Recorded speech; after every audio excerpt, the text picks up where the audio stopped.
saudara, yang diserangkan oleh Bu Sri Mulyani itu ya memang itu adanya, itu benar. Tapi sebenarnya saya kan ketika ngomongkan 300 triliun itu bicara tentang pencucian uang, bukan korupsi.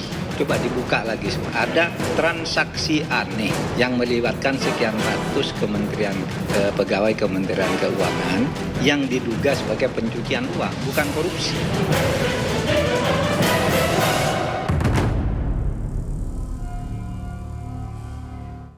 Saya ingin ke Mas Yudi menjawab pertanyaan tadi. Pentingkah untuk mengungkap ini semua? Tadi disampaikan Pak Mahfud, ini bukan korupsi, tapi TPPU. Tapi kita pasti bingung, korupsi TPPU. Bukankah korupsi bisa berujung kepada TPPU? Nah, penting nggak dibuat tim khusus yang terdiri dari Kejaksaan, KPK, PPATK, dan juga beberapa pihak lainnya? Saya sepakat dengan Mas Bima ya, bahwa agar penyidikan ini atau penyelidikannya ini transparan, akuntabel, dan objektif gitu ya, apalagi masyarakat sekarang jadi terpana gitu kan, ada klarifikasi dan sebagainya, ya perlu tim gabungan. Walaupun ya Ketua PPATK gitu ya sudah menyatakan predikat krimnya ini adalah terkait dengan pajak maupun kepabeanan. Tapi dengan adanya gabungan tim gitu ya, dari polisi, jaksa, KPK gitu kan, bahkan dari internal Kementerian Keuangan penyidiknya, ya saya pikir ini nanti yang akan dinanti oleh masyarakat, dan kita harus menyuarakan itu gitu supaya penyidikan ataupun penyelidikan itu berlangsung secara transparan dan akuntabel, dan masyarakat akhirnya percaya bahwa negara kita penegakan hukumnya itu benar-benar terrealisasi.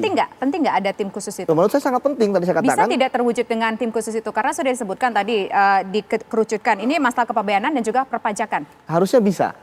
Ya harusnya bisa gitu kan, karena kan kita belum tahu juga ujungnya dari tindak pidana keperpajakan dan kepabeanan itu apa. Siapa tahu nanti juga ada korupsinya kan. Itu prosesnya, itu hasil berdasarkan alat-alat bukti yang ditemukan seperti itu. Oke, baik. Terakhir saya ingin ke Mas Bima, singkat saja Mas Bima, lantas bagaimana kemudian pemerintah di sini harus merespon, khususnya Kementerian Keuangan? Ya, ini waktu untuk bersih-bersih ya. Sekali lagi ini kan momentumnya orang disuruh bayar pajak. Rasio pajak targetnya 13,5% di 2024. Jadi ini momentum untuk bersih-bersih. Apa yang harus bersih-bersih? Tadi 300 triliun itu siapapun tidak melibatkan, setengah melibatkan pegawai dari Kementerian Keuangan itu dituntaskan. Hasilnya diserahkan kepada publik misalnya. Kemudian kedua, rangkap jabatan.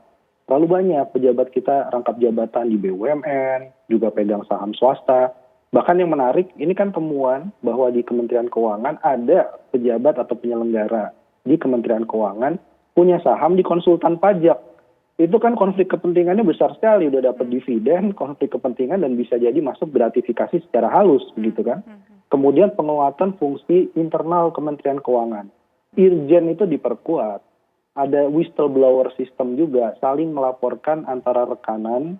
Kalau melihat ada yang janggal, tiba-tiba dia misalnya bolak-balik jalan ke luar negeri bukan dalam rangka tugas dari kementerian misalnya, kemudian hartanya berlimpah. Nah itu sesama pegawai pajak, pegawai bea cukai diharapkan saling melaporkan karena sudah ada sistem whistleblower itu. Ini harus dijalankan secara optimal. Oke, baik.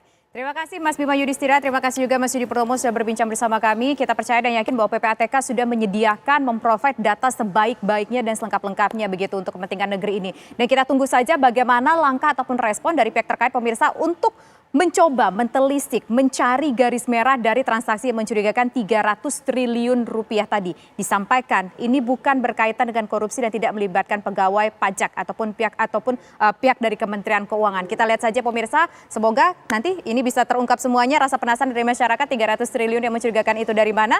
Dan sayang sekali waktu kita sangat terbatas Mas Yudi dan juga Mas Bima. Sebetulnya kami juga mengundang pihak dari Kementerian Keuangan, namun ada rapat penting tidak bisa tinggalkan hari ini. Dan juga kami sudah mengundang pihak dari PPATK, namun dari PPATK pemirsa Pak Ivanius dan Vandana saat ini dalam kondisi kurang sehat. Dan demikian kebersamaan kita, saya Tisa Noveni undur diri. Terima kasih, selamat malam, sampai jumpa.